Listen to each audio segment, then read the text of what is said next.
Hello. From the beginning of this channel, if you've been watching the whole time or if you go back and look at the beginning videos, I mentioned many times that the reason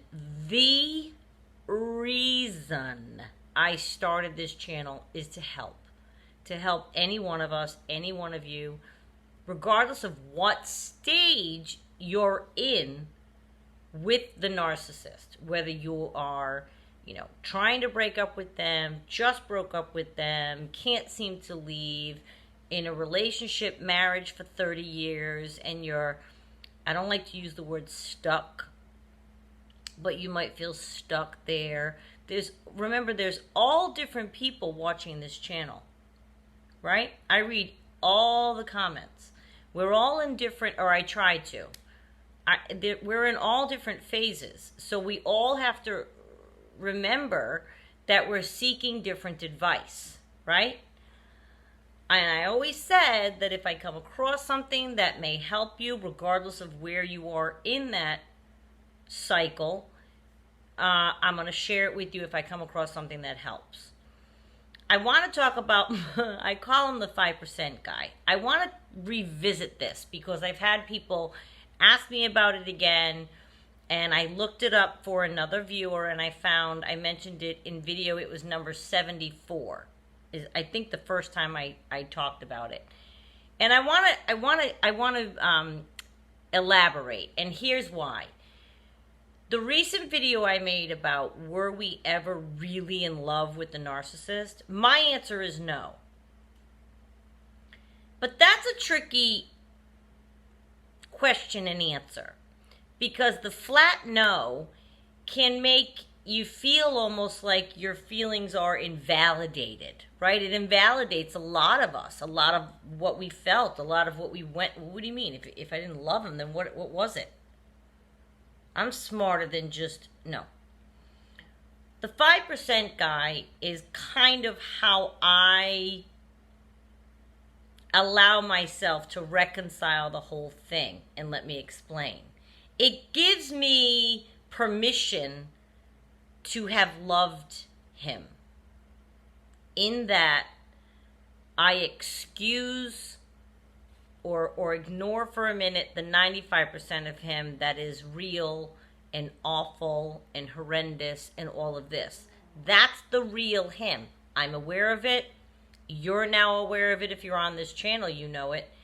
But I allow myself, that 5% guy who is fake, who isn't real, who doesn't exist, but I allow myself to think of that in terms of, that's the guy I give myself permission to have loved.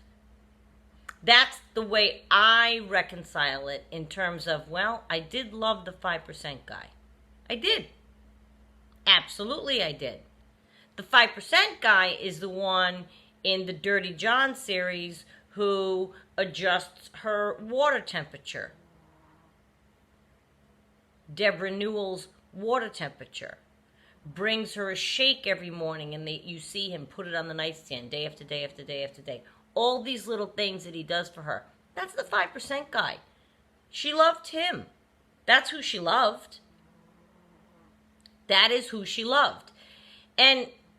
Or at least you felt you did. But it allows me permission to even go there, because you don't want to say to yourself that you didn't ever love them. And I get it. I do. It's tricky, because you don't want to invalidate your own feelings that you know you had. Well, if I didn't love him, why'd I cry my eyes out for 17 days straight? It's the 5% guy. And it's okay. You can give yourself permission for loving that person. Or girl, by the way. My pronoun is guy. Or he. It's okay to give yourself permission, as long as you remember and recount and remind yourself that person is not real. They're never going to be real. They were never real. It was a mask. It was fake the whole time. I am so sorry to keep saying that. But it is the truth. It's the one equivocal truth. about all of narcissists everywhere is that they have a mask, it eventually drops, and you see the real them, which is the 95% guy.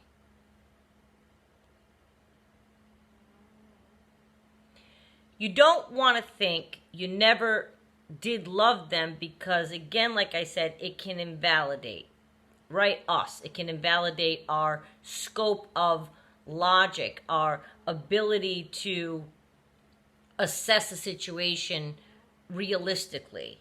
It makes us doubt our own discernment. I came off that relationship extremely worried about my level, my capability of discerning a situation. Right? It challenged me tremendously. I thought, you know what? I thought I had it together. I thought I could tell. Let's just say good guy from bad guy. I thought I could tell. But the 5% guy wasn't a bad guy. No. The 5% guy treated me like a queen. I was on a pedestal. Who wouldn't fall in love with that? I didn't know. I didn't know there was a mask that was going to come off. I didn't know that there was behavior that was coming down the pike the whole time. And we all have our list of things, like Deborah Newell, whether it's the water temperature or the shake on the nightstand or whatever your list is. The details, again, I'll say it till I'm blue in the face, don't matter. What's important to you is different from me, different from her. I don't want to shake first thing in the morning. I wouldn't want that. She did. Apparently, he caught on to that, and then he ended up doing that for her. That had to be the case, right? So they adjust and reflect back to you what they think that you wanted. How can you not be in love with somebody like that? Who does that? Who goes through the effort, right? Somebody's exerting effort on you, and they're reflecting back your desires. It's okay. This helps me. It helps me because I separate him into two people. Even though 100% is one, I get that, is one person. I still think of it as two different people. And the one person was just 5%, and the other one is 95%. And I think 5% is generous. I think really that's generous to call his good side the 5% guy. It's probably more like 1% of them, but I'll give it 5%. I'll give it 5 just to make it even. But that 95% guy is real. Is very real. And the 95% guy is the guy that was talking to other people behind your back. The 95% guy is the one that would call you names or make you feel bad about yourself, or absolutely 100% of the 95% guy will call you nuts for even having the gall to think they would behave that way. Don't you love that one? How dare you think I would do that? Oh my God, is that where we are? Oh, I love that when they lay it on that thick. That, after all we've been through, you think I would do that to you? And the whole time they're doing it to us. I'm sorry, Minnie. The whole time they're doing it to us. That's my favorite. Is when their reaction is so emphatic so as to make you think that you're insane for even asking, which of course is the gaslighting. That's the 95% guy doing that. You can't picture your 5% guy doing that. He was a sweetheart. He was attentive. He was doting. He was loving. He was funny. He sang with you. He danced with you. 5% guy. Give yourself permission. It's okay. It released a lot in me when I started to think of it that way, because I felt like, oh, okay, that explains it. I'm not losing my mind that I thought I loved this person and now I don't. I'm not losing my mind that I didn't know this negative was coming, but it did. I'm not losing my mind that I didn't have the discernment to see that that negative was coming. How would you know? How could you possibly have known that that negative was coming? And we've talked a lot about red flags. Even if we catch all of the red flags and realized he isn't who he says he was, and we break up with them before we encounter all the devaluing, which may have happened many times in our lives. We may have many times gone out with a narcissist before, but we decided we didn't like them, or we saw something we didn't like, and we broke up with them before they had a chance to unveil what they had in store. They moved on to the next person. We moved on to the next person. No harm, no foul. When you remain in it and you see the 95% guy coming along, and you might say to yourself, well, you know what? I should have seen all that coming. How could you have? You didn't even know it was in them. You didn't even know it was in them to do it. So ease up on yourself. Of course you're going to love the 5% guy. He charmed you. And you had no reason. So, we talked about red flags. Again, so this is what I was saying a minute ago. I digress. If you caught all the red flags, or at least a few of them, and you're like, something's not right about this guy, and you break up with him, and you avoid the 95% guy, you're still going to remember that 5% guy fondly, and you're probably going to have a soft spot for them. Because that 5% guy can be so phenomenal. But it gives us permission to think that we weren't necessarily losing our minds, because now we know all the negative, so it's hard to think that you ever loved them. At the same time, knowing everything negative makes you embarrassed that you ever did love them. You feel duped. You feel, right? But just allow it to be two separate people. It's okay that you loved this guy. It is okay. It is all right. He just wasn't real.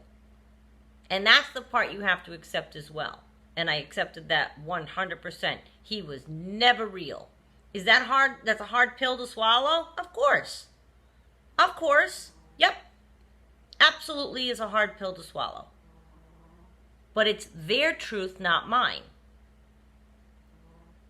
It's their truth, not mine, that they're going through duplicitous in life, and they're going through pulling the wool over people's eyes, and that's never going to end for them. That's going to be their life forever. Acting one way, then being found out. Acting one way with somebody else, and then being found out.